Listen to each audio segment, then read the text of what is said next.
Ipatola ako 3 piraso.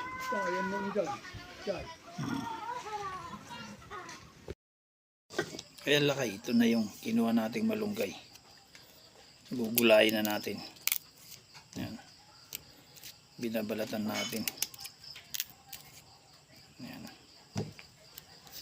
Ganyan lang pagbalat, oh.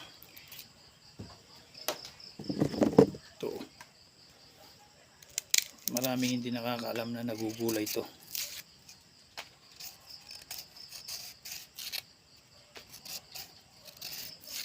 Ayan, oh, balatan.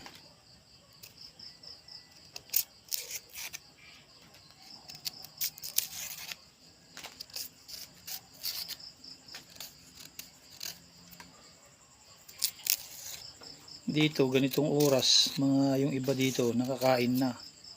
Kaya guys, sa Maynila ganitong oras wala pang, nagluluto pa lang. Ayan, oh, nabalatan na. Tuloy natin ganun.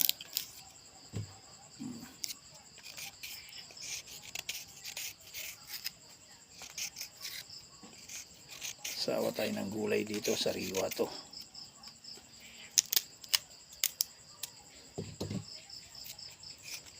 May patula pa akong ihahalo dito.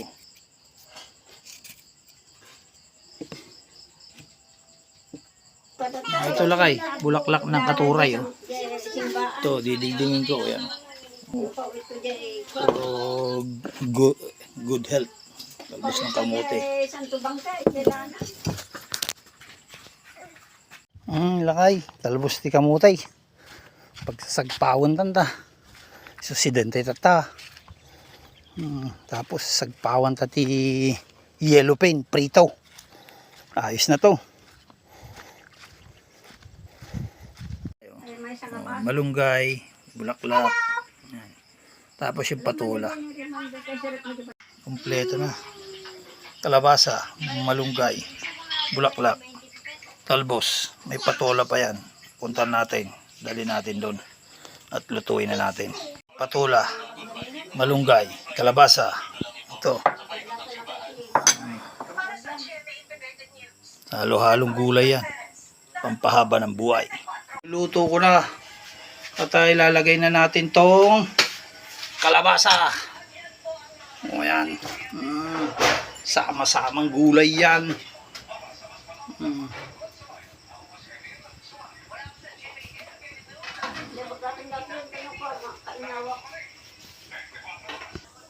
O yan lakay. O. Takpan natin. Palambutin muna natin yung malunggay tsaka kalabasa bago natin ilagay lahat ng mga ingredients pa. O yan lakay. Lakas ng apoy ko. Lakas ng kalang ko. Tapos ilagay ko na itong patula. O yun. O, kita mo yan. O yan lakay. Ito na. Haluin natin. 30 minutes na lang. Luto na lahat yan. Pwede na yan. Ito na lakay, panghuli, bulaklak. O yan, biro mo yan. Bango ng gulay. Pag ano lang to, kasi ano to bulaklak lang to, mabilis lang maluto yan.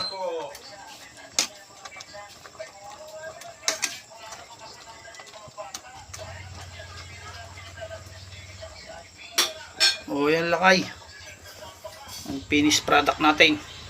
O ayan lakay, ang finished product ng dinengdeng na sari-saring gulay. Kalabasa, malunggay, patola, at saka kunting hipon. Ayan, nasandok na yung hipon. At saka yung bulaklak ng katuray na puti. O ayan. Sarap niyan, sariwang-sariwa, manamis-namis. O yan lakay, God bless, ingat-ingat tayo lagi. Kain na tayo. Ay, sariwang gulay, oh. Sarap niyan. Kain na tayo ngayong gabi.